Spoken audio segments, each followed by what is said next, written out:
is what I sort of sit in the future transmission networks part of the business. So that's looking beyond 2020, asking what are the next big challenges and the questions they need to be asking and what are the solutions they're going to be looking for. And I've deliberately today, to cut my time to 20 minutes, not actually put a slide in about who National Grid are, but you'd be very surprised how many people don't actually know who we are, how many people think that we're still part of government and we're just the National Grid. So you've got spare electricity, you see in the news, it just gets passed on to the National Grid. But in the electricity business, we're the system operator for the transmission system. We own the transmission assets in England and Wales, and we actually operate the transmission assets in Scotland. We don't actually own them. But this morning I'm going to look at National Grid scenarios and what we think the roadmap to 2050 looks like, how the evolution of demand, the generation is going to change over that time period. I'm going to then touch on how the networks are going to be impacted, both on a sort of local level for the DNs, which sort of Steve has already mentioned, and also on the national picture. And then talk about some of the stuff that National Grid are going to start doing and have already started doing now as part of our price control, which sort of starts next year and through the existing price control. So Gone Green then. Gone Green is a National Grid scenario. So it was already mentioned this morning, Dyke have their scenarios, what the blend of the energy mix is going to look like in the future. Gone Green is a National Grid scenario. It's not a forecast, it's not what we think is going to happen. It's a scenario that could occur should the target have to be met. So this is a slide has been put together. It's broken down from 10 different slides into a single. So the top talks about the targets, so the CO2 targets and the renewable targets. And the bottom is a decade-by-decade picture. So in this decade, then, it's pretty obvious that the generation mix is going to be radically changed. About 25% of the existing generation fleet is going to close by the end of 2015 as a result of the Large Combustion Plant Directive. We've got the Industrial Emissions Directive as well, which then comes in, which could see another 33% close by 2025. Obviously, got all of the wind, the offshore wind, the round 3 offshore wind announcements sometimes later this year will be critical as to what that mix is actually going to look like. So as well as sort of managing all that change, we've actually got to build and reinforce the networks to cope with it as well and actually connect the assets. The next decade is all about sort of moving sort of electrification of heat and electrification of transport. So what's the demand actually going to look like in the next decade? And in particular for the DNOs, what they're going to need to do, how's it going to impact upon them? And moving beyond 2030, it all gets a bit vague then, and you can sort of point in any single direction as to where it's going to go. If carbon capture and storage actually kicks off, then perhaps we might see some roll out on a commercial basis in that decade. Who knows what technology disruptors are going to come along that completely change the way we hit the targets for 2050. And beyond that as well, by 2050 as well, that's when you would really expect consumer behaviour to really change. Obviously the smart meters being rolled out this year, but as and how that affects consumer behaviour, nobody really knows, to be honest. But you could probably put a good argument forward that by 2050 it should have significantly changed. So regardless of supply then, this shows a breakdown of how the sort of generation is actually made up now, how it's going to change moving forward based upon what we know has got a contracted background, what's planned to connect to National Grid blocks, so where we believe, using sort of feedback from industry, how it is actually going to change over the years. So it sort of picks out that fossil fuels are going to sort of die away over the next couple of decades as a result of the emissions directives I've already mentioned. CCS is going to come in, and obviously you're going to see much more wind. And there's a big chunk in there regarding nuclear as well. Decisions still to be made on when and where the new nuclear power stations are actually going to be built, but they're going to have a big role to play if we're going to meet the sort of carbon reduction limits in the future. Picking up upon that as well, gas has still got a role to play. It's already been mentioned there are going to be those days, especially and more likely through the colder periods of the winter, where the wind isn't going to be blowing. So that peaking plant, which could be made up from gas, is going to be quite vital as well to help us sort of with the system security issues. And interconnectors as well have got a role to play. Currently about 6 to 7 gigawatts of interconnection to the UK, looking to increase that towards the end of 2020 with the second French link, a link to Belgium, and potentially a link to Norway. And moving forward as well, it's going to become part of the increasing picture. It's not just National Grid acting as an isolated TSO anymore. We're having a lot more interaction with the European TSOs, so it's becoming more of a sort of bigger, larger European sort of super grid. And one thing that's not on there that we actually do get a question around, we haven't got storage on there, and that's not because National Grid doesn't believe that storage has got a role to play, because it hasn't actually been rolled out on a large commercial basis yet, it would literally be sort of finger in the air stuff. So it wouldn't really add much value to our scenarios, but as and when we see storage actually coming on, we will adjust our scenarios to suit. On the demand side then, this typically shows where we believe demand will change over the next sort of 30 to 40 years. The blue line is the underlying baseline of demand, and therefore we sort of see through energy efficiencies actually it should remain pretty neutral, if not dropping away. But then when you start adding on top of that, then obviously the rollout of heat pumps and electric vehicles, you can more or less see that the actual demand can nearly double by sort of 2050. So that sort of needs to be managed, and therefore you're going to need solutions to actually cope with that. I talk about peak electricity demand. That's a next decade issue. That's going to happen in 2020 to 2030. Steve's already mentioned it. This is National Grid, what we call quick and dirty calculations. So if you've got a typical house with 2.5 kilowatt peak appliance, you then add an electric vehicle on top of that and an electric heat pump, you're going to see sort of doubling or trebling of load. You then add that onto the actual distribution networks and you sort of normalise it across, then actually you could potentially see a sort of doubling of a distribution network. So it's got 20, 30 years, probably very optimistic to be honest, but it could easily happen at some stage between now and 2050. But that could be managed. You don't have to build the networks. You can optimise investment, becoming smarter, using smarter grids, using smarter technologies. As Steve's already mentioned as well, for the DNs to actually fulfil what they really want to do as well, the smart metering specification needs to be right, so it doesn't just meet the suppliers and the customer needs, it meets the network's needs as well. But this isn't going to happen everywhere. We've done some quick analysis on 2030 scenarios and where, on the left-hand side, where we believe heat pumps are going to be rolled out in 2030 and where the big penetration is going to be. On the right-hand side, electric vehicles. The red of the colour is where we expect the larger penetration to be. Moving to green, where it's going to be minimal penetration. So actually, when you look at it, it's not going to happen overnight, and over the next sort of 15 to 20 years, it's not going to be a sudden change such that it's going to end up with sudden peaks across the networks. And it's quite clear from these, it's not going to affect all DNOs at the same time as well, and even then, it's not going to affect all parts of DNO's own system. So therefore, you easily argue that, yeah, we need to look at smart grids, but we need to be really focused about where we roll them out. They don't need to be rolled out everywhere at any one time. It needs to be optimised based upon the forecast rollout numbers. So that's fine, so that's electrification of heat, but we've then got to look at, well, what other incentives are out there? How else are we trying to move to a sort of decarbonised world?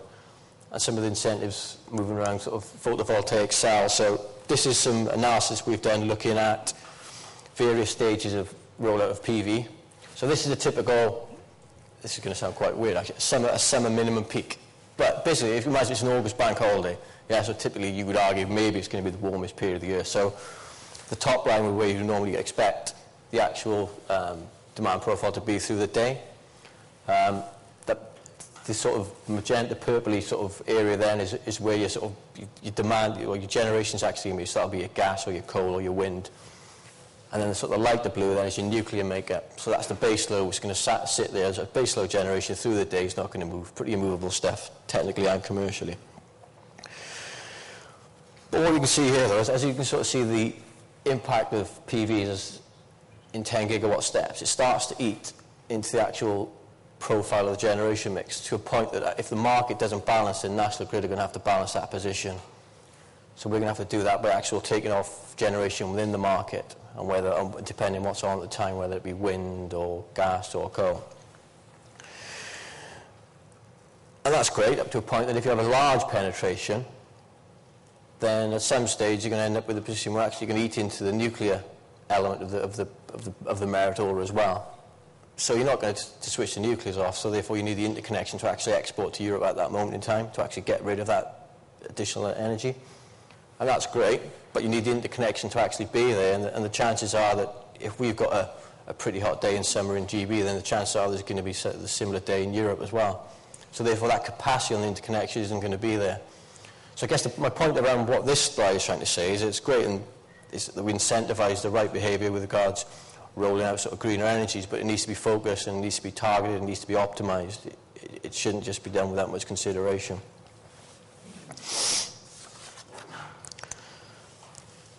So a lot of stuff happening. So this is our standard generation versus demand balancing picture. So on the left, on the right-hand side is where sort of the demand is, on the left-hand side is generation. So on the left then we're going to see more variable generation. So therefore we're going to see more wind on the system. And wind gives us a couple of headaches. One, it's appearing in all parts of the system, so the traditional north-south, the flows we would have seen in the past aren't going to be there in the future. It could appear the flows can change within day, so we need to be able to manage that. The intermittency of wind, so we need to be able to forecast when the wind's actually not going to be there. And there's other issues as well, which we've seen in January this year, where there's the days where wind is there and suddenly it's not there because the wind is too fast, and it's the wind cut-off phenomenon which we see in GB. January this year we went from I think a 3 gigawatt wind position to 2 gigawatts, or to less than 1, so we lost over 2 gigawatts of wind in 2 to 3 hours at the same time as the demand was picking up in the morning. And that's based upon a rollout now of about 6 gigawatts of wind. If we move that forward to 2020, where we probably closer to 30 gigawatts, that's going to give us a big headache and a big challenge to manage. We're going to see larger generation sets on the system as well. Today's generation units are about 600 megawatts per unit. The newer models coming on at 1800 megawatts per unit. So therefore we need to be able to cope with that. We need the networks to be able to cope with that additional energy, but also we need to be able to hold more frequency response, because that larger loss of energy will mean a larger frequency deviation, so we're going to have to start holding more frequency response. And then with more inflexible generation as well, whether that be commercially or technically as well, and that'll give us headaches. There are going to be periods in the future, especially overnight demands, or during the overnight periods where the demands are low, such as you've got large nuclear sets making up the base load, and must-run wind, which is going to be on and spilling on the network, that will be far higher than the actual demand levels. So unless the interconnect capacity is available there to actually export to Europe, and they could be on the same issues as us at the same time, we need to be in a position where we can actually pull back that wind. So we need them to be commercially and technically available, and we're doing a lot of work in that area with the wind farm owners now to ensure that we get it right now, so that we're ahead of the curve come 2020. From the right-hand side then, you've got, it's already talked about this morning, the smarter grids, the smarter meters, distribution networks are going to become more active as well. So the ability for us to actually forecast demand is going to become much more difficult as well. It's reasonably good at it now. We do a relatively good job, but having that underlying fact that you never know what demand is going to appear on a day-by-day basis or hourly basis is going to make it much more difficult for us. Plus you've got consumers as well. If consumer behaviour is driven by time-of-use tariffs, and that could completely change as well. So how does National Grid and other network operators have visibility of that? It's something we need to have, but we're not sure how we're going to get it yet. And you've got the distributed generation as well. So as well as the demand moving around, you've got distributed generation in parallel with that doing exactly the same thing as well. So whether that's PVs or embedded wind generators. So you need smart technologies and to be able to make this happen, but it's all happening on aging assets as well. So we need smart technologies not just to be able to cope with this change, but actually to make best use of the aging assets. But we also need the smart technology as well to be able to replace the aging assets sometime in the future. And that leads us on to where National Grid are now with their price control. Aria's already mentioned this morning, so that's the new 8-year price control that's going to be rolled out for gas and electricity transmission and gas distribution next year. So our submission went into Ofgem on the 2nd of March this year, and this isn't just a new name for the old price control. This is a completely different way of looking at it. So it's not just about efficiencies now, it's about driving outputs, using innovation and incentivising the right behaviours of the networks.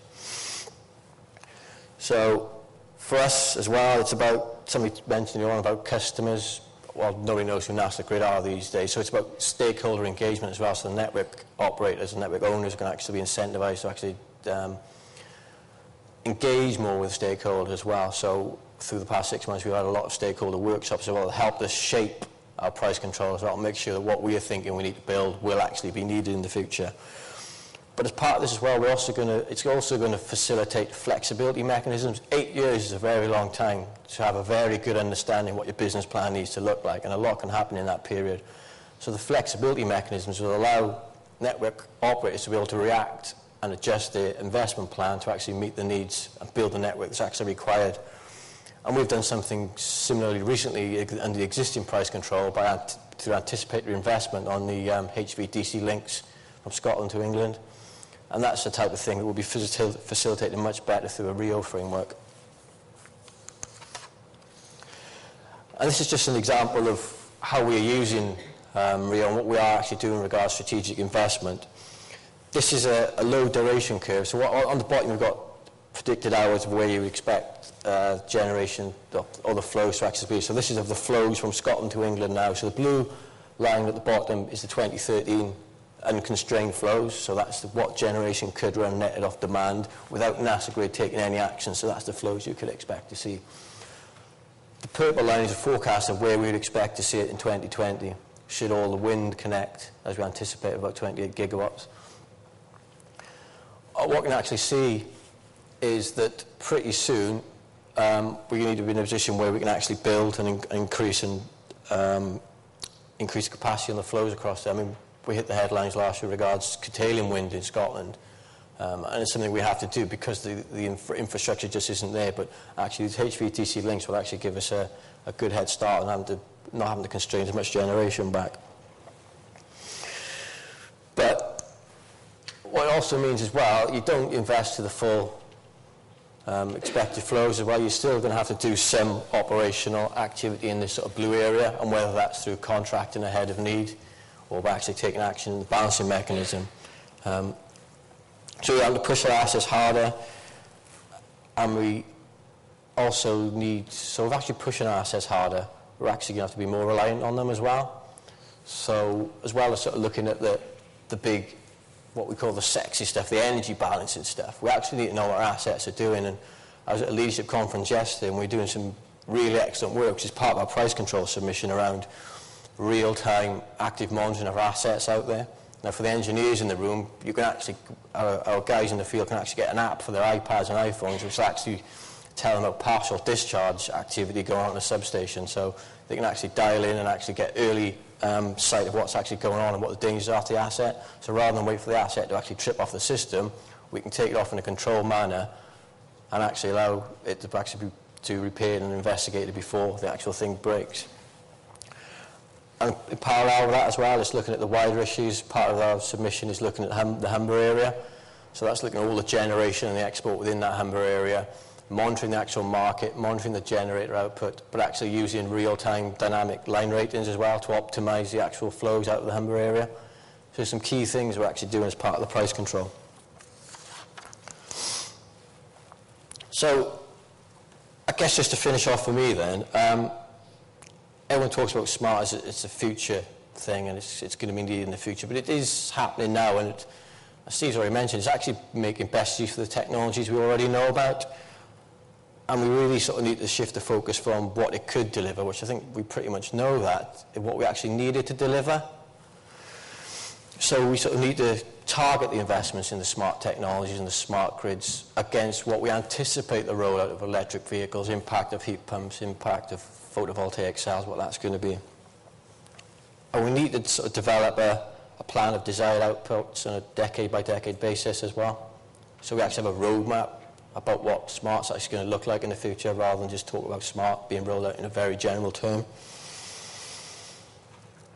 But smart's only going to be part of the solution. It needs to be part of the solution with a blend of demand-side response as well. But also, it's never going to obviate the need for proper and real asset investment as well. You're still going to need that on top of that.